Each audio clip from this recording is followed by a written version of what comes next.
El Señor esté con ustedes. Y con tu espíritu. Lectura del Santo Evangelio según San Lucas. Gloria a ti, Señor. En aquel tiempo Jesús fue a Nazaret, donde había sido criado. Entró en la sinagoga como era de costumbre los sábados y se puso en pie para hacer la lectura. Le entregaron el libro del profeta Isaías y desenrollándolo encontró el pasaje donde está escrito: El Espíritu del Señor está sobre mí porque me ha ungido.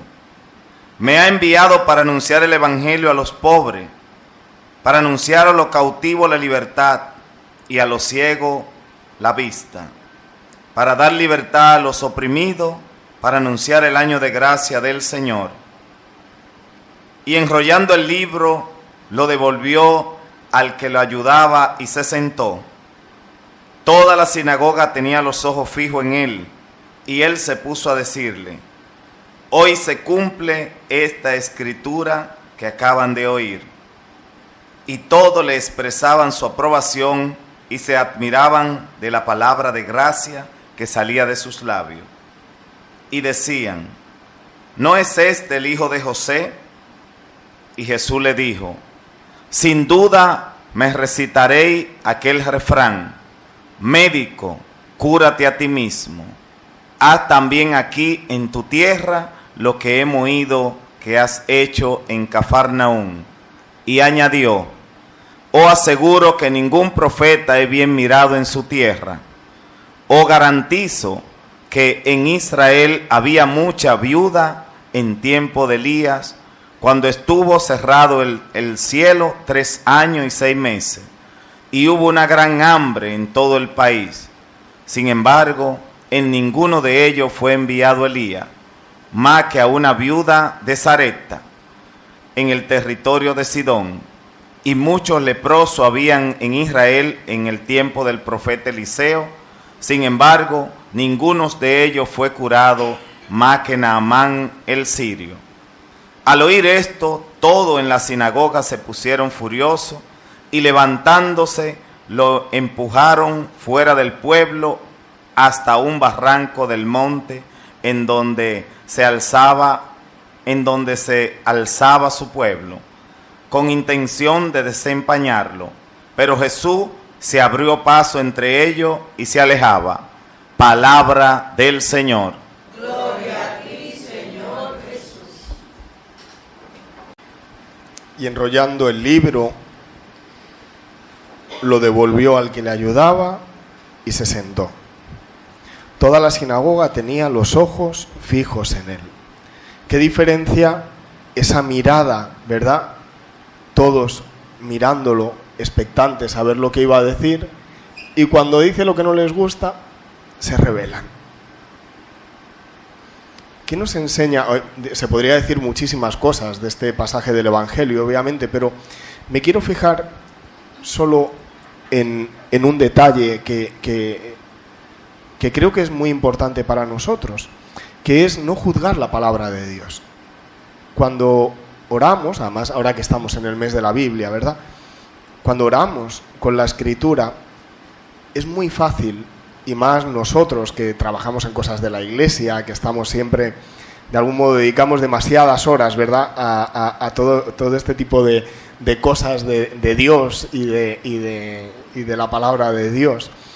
Es muy fácil que nos justifiquemos y que digamos: no, esto el Señor lo dijo por tal otra cosa, porque yo escuché un comentario de alguien, de un padre. Los sacerdotes también decimos muchas tonterías, ¿eh? No se lo crean todo. O sea, hay que pasarlo por el filtro del magisterio de la Iglesia, porque todos, digo yo el primero, o sea, a mí no digan, no, porque lo dijo el padre Rodrigo. Bueno, yo no soy un padre de la Iglesia, yo soy un pobre cura pobre que celebro misa, ¿eh? Pero es importante que no juzguemos la palabra de Dios. Si la palabra de Dios nos llama y de algún modo nos denuncia aquello que no estamos haciendo bien, no lo justifiquemos.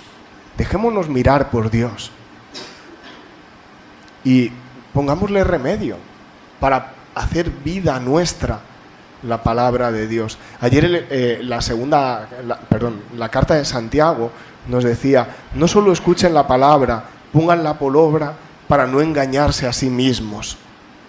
Porque si solo escuchamos o si sabemos mucho, pero no lo ponemos en práctica, nos estamos engañando a nosotros mismos.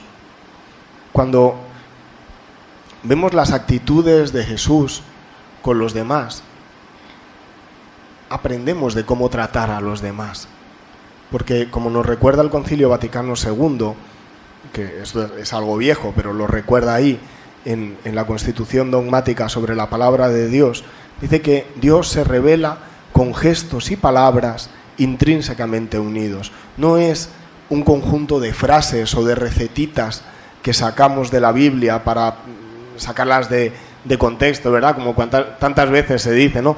Dios es un Dios de orden, ¿no? Y esto se dice mucho en los retiros, en los encuentros, siempre hay alguien, porque hay otros que son impuntuales y llega, me van a perdonar, la típica señora que sabe mucho y dice, señores, Dios es un Dios de orden. Sí, porque ordenó la creación, pero Dios tiene orden, no TOC, no tiene trastorno obsesivo compulsivo.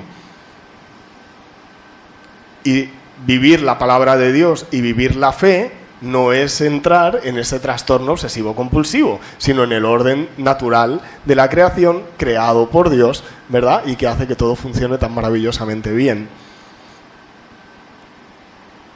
Y vuelvo al principio. Si el Señor nos dice algo, si la palabra de Dios nos dice algo, no digamos, este es el hijo de José, yo lo conozco desde chiquitico, que por ahí estaba jugando en los callejones. No. Es el mismo Dios que nos está hablando. Contemplar la palabra de Dios y contemplar por tanto al mismo Dios y hacer silencio, es la principal tarea de este mes de la Biblia. No es saberlo todo. La Biblia se estudia de rodillas, no con todos los comentarios. La teología y las cosas de Dios se estudian de rodillas, que es el gesto más inteligente que puede hacer el ser humano, que es ponerse de rodillas delante de su Creador. Por eso nosotros hoy le pedimos este gran don a Dios, que es no juzgarlo a Él, dejarnos juzgar por el juez misericordioso, pero no juzgarlo a Él, no juzgar su palabra, no juzgar la enseñanza de la Iglesia, no caer en esa soberbia ridícula que nos hace posicionarnos hasta por encima de Dios.